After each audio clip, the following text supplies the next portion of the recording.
72% of the jobs. Companies 5 to 500 employees, and all we care about is profit. I am probably the president's #1 fan.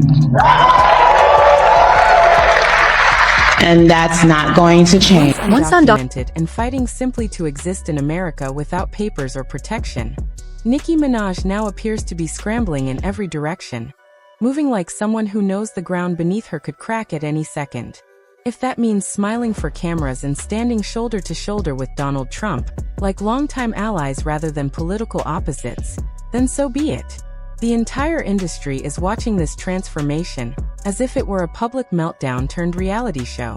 The whispers are getting louder, the memes sharper, because the story somehow grows stranger with each passing day.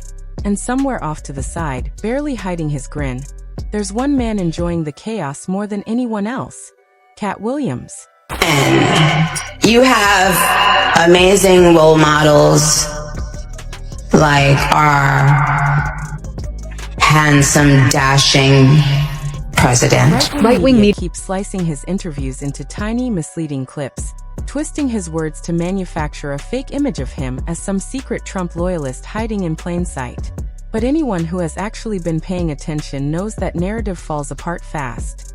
For years, Katt Williams has done the complete opposite. He's been on stage, under hot lights, tearing Trump apart piece by piece, roasting MAGA culture like it's open season. When the world was already on edge during the early chaos of COVID, and Trump started tossing out reckless, borderline dangerous statements, Katt didn't hesitate. No filter. No merci. When that infamous bleach moment hit, and people everywhere were stunned, Katt leaned straight into the absurdity. He mocked the logic, saying, "If you've got bleach, rub it on yourself. Splash some in your eye. You see UV light? Walk straight into it." Then he delivered the line that froze the room. These are serious times, and the president is a clown. And he never stopped. Not once. In every interview, every show, with every microphone in his hand, Katt kept calling out the madness. He even clowned Trump for confusing entire U.S. territories, joking that Trump proudly claimed he spoke to the president of Puerto Rico and the president of the Virgin Islands. Katt paused, let the silence breathe, then dropped the punchline like a blade. "Sir, you're the president of Puerto Rico, and you're also the president of the Virgin Islands." So the real question isn't whether Katt supports Trump. It's something much bigger, and far more uncomfortable. You need to grow the f*** up with your irresponsible act. That's right. It's a crazy time. I'm not the only black man with a bunch of mugshots. Show another one. What you see, dude? So you really have to stop and ask yourself, who exactly does Nicki think she's standing next to right now? Who does she believe she's aligning herself with? And why does she act like this is some kind of safety net? As if this move is supposed to protect her when everything starts collapsing. Because if history has taught us anything, it's that the people she's cozying up to don't save you when things go bad. They watch you fall, then step back and pretend they were never there. And this is where it gets uncomfortable. Katt Williams has had Trump in his crosshairs for years. Not quietly, not subtly, publicly, loudly, especially when it comes to that messy criminal record that follows Trump around like a shadow that refuses to disappear. Katt never tiptoed around it. He laughed straight in its face. He joked, "It's a crazy time. I'm not the only black man walking around with a stack of mugshots. Go on, show another one. What you see." The crowd laughed, but it wasn't just a joke. It was truth wrapped in comedy. That's Katt's weapon. He makes you laugh first, then makes you realize you probably shouldn't be laughing at all.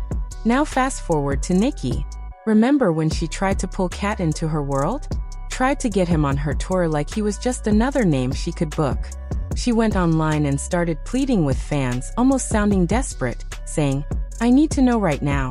Y'all know he's the busiest man in show business." Then she kept going. "I know he's rich. I know he's the funniest man in show. Can y'all hit up Katt Williams and ask him what his price is?" She treated it like an auction, like you could just throw money at him and he'd show up. She even joked, "If I slide him a little bag, and I mean a big bag, maybe he'll come out."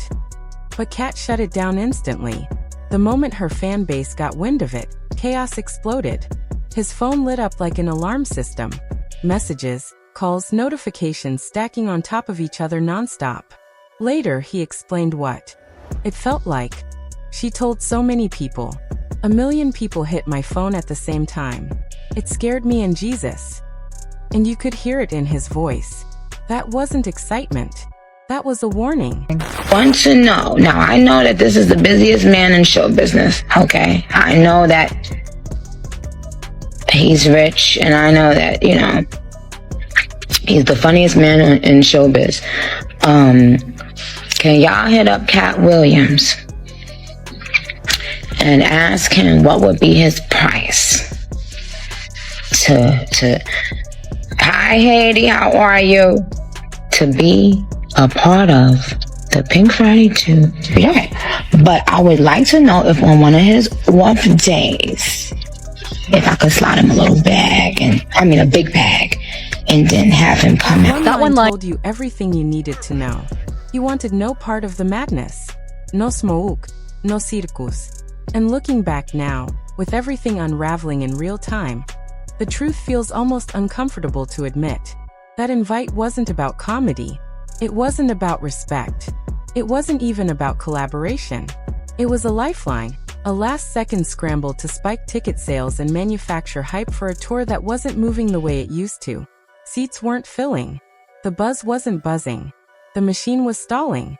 And Katt, he clocked the play instantly.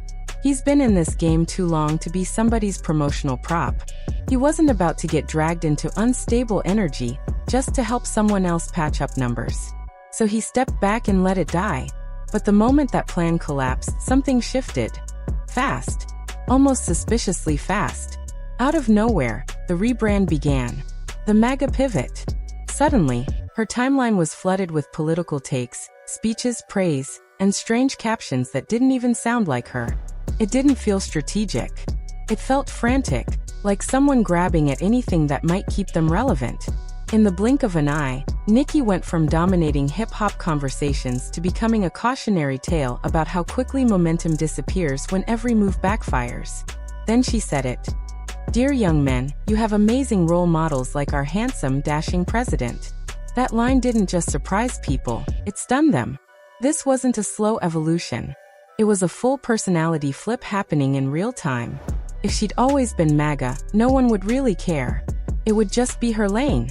But this felt like watching someone rewrite their entire identity overnight.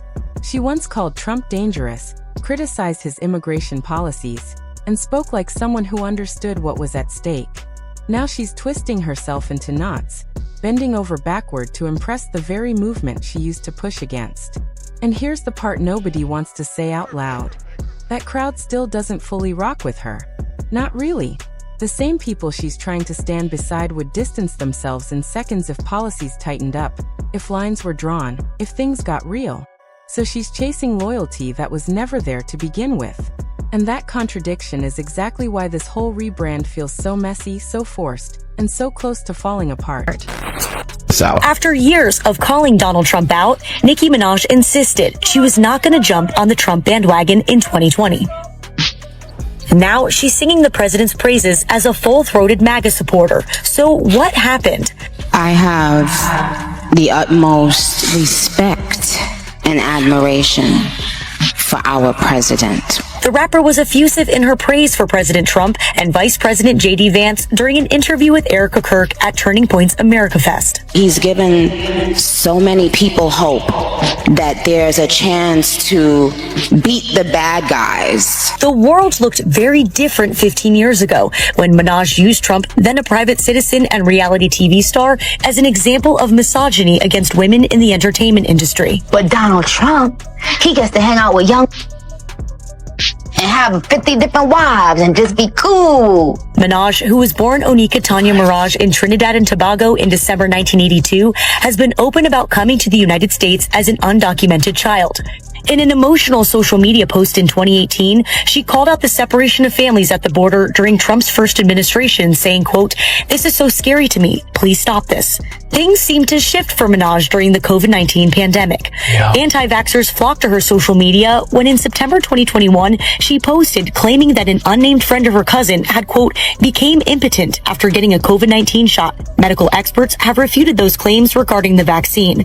By this year, she was reposting videos from the White House on TikTok, including one that used her Va Va Voom song as a soundtrack and touted Trump's anti-trans and anti-immigration policies. All of this led up to her appearance at Turning Point USA's America Fest. And so many people hope that there's still a chance to beat the bad guys.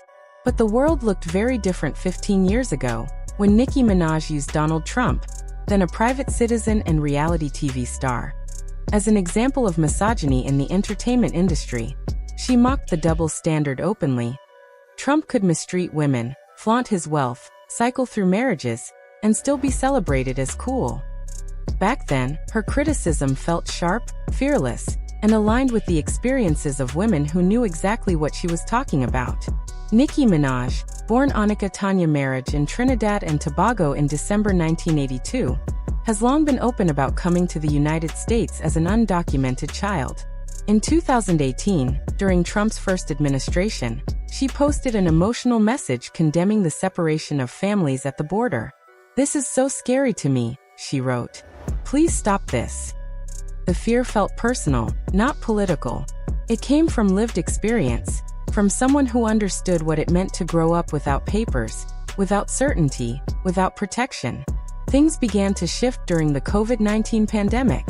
In September 2021, anti-vaccine voices flooded her social media after she claimed that a friend of her cousin had become impotent after receiving a COVID-19 vaccine. Medical experts quickly refuted the claim, but the moment marked a turning point. A new audience found her, amplified her, and encouraged her skepticism. From there, the pivot accelerated.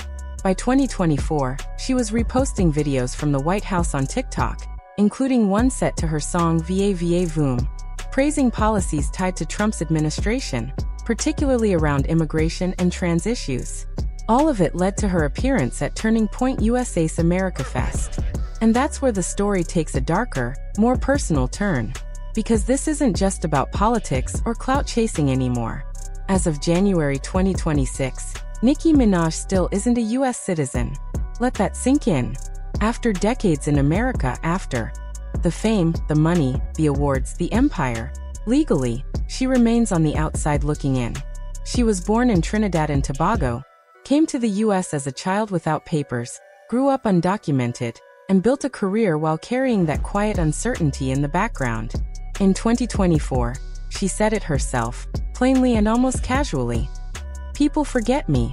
Well, the only thing is, I'm not a citizen of America. Isn't that crazy?" When someone asked where she was a citizen, she answered without hesitation, "Of Trinidad." Then she smiled. "Yes, boy. I was born on a beautiful island, but I've been in the States for many years." There was pride in her voice. History, struggle, survival. She even joked that with how much she'd paid in taxes, her tax dollars alone should have earned her honorary citizenship by now. At the time, it sounded relatable, almost human, like a superstar pulling back the curtain for a moment. But now, those words sit uncomfortably next to her sudden MAGA alignment. The contrast is jarring, like two completely different people stitched into the same body.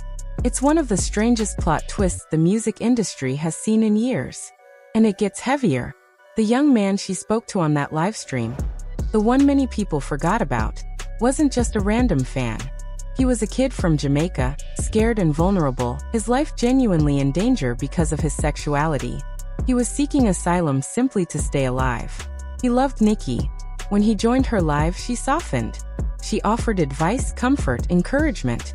She sounded protective, almost maternal. In that moment, her words mattered. They felt real. That's why what came next feels so off. Now she's online tossing out homophobic insults at Don Lemon, praising Trump's immigration policies, and echoing rhetoric that puts people like that young man at risk in the first place. It doesn't just feel inconsistent. It feels like a betrayal, especially when you remember how fiercely she once dragged Trump, publicly, loudly, without fear, calling those same policies cruel, inhumane, and dangerous. This isn't a subtle shift. It's a full reversal.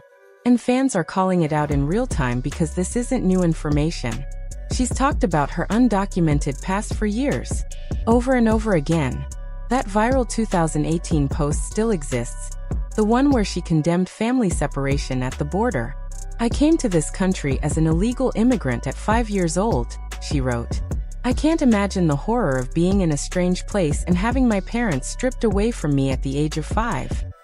Hearing those words now, knowing where she stands today, they hit completely different.